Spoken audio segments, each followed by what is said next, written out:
Mga minamahal kong kababayan, magandang hapon po sa inyong lahat.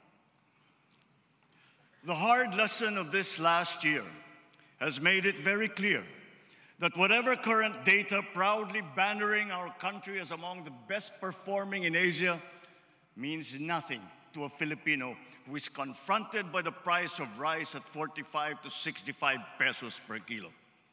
Bagamat maganda ang mga statistikang ito, wala itong kabuluhan sa ating kababayan na hinaharap ang realidad na mataas ang presyo ng mga bilihin, lalo na ang pagkain, lalo't higit ng bigas. Totoo, puwersa ng merkado sa ating bansa at maging sa buong daigdig ang siyang nagdidikta ng presyo.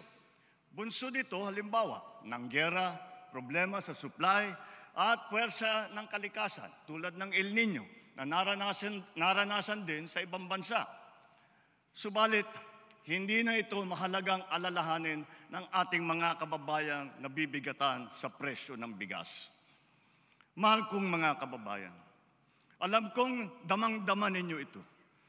Hindi natin winawalang bahala ang inyong mga hinain at hirap na dinaranas. Sa kabila ng mga hamon ng ating kinakaharap, nasaksihan natin ang pinakamataas na ani ng palay sa bansa nitong nakalipas na taon. Pumalo ito sa lagpas 20 milyong tonelada, ang pinakamataas na ani mula noong 1987. Gayunpaman, ang ani na ito ay katumbas lamang ng 13 milyong tonelada ng bigas. Kulang pa rin ito para sa ating pangangailangan na 16 na milyong tonelada ng bigas, kung kaya't napipilitan tayong mag-angkat. Ngunit, lokal na produksyon pa rin ang ating mas bibigyan ng halaga.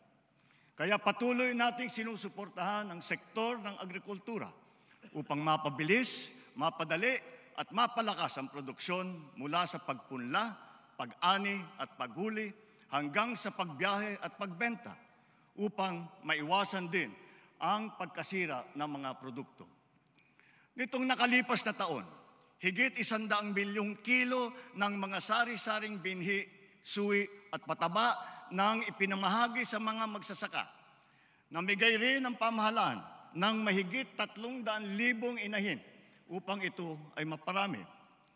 Para naman sa mga mangingisda, mahigit 500 milyong fingerlings at 3,000 mga bangka ang napamahagi.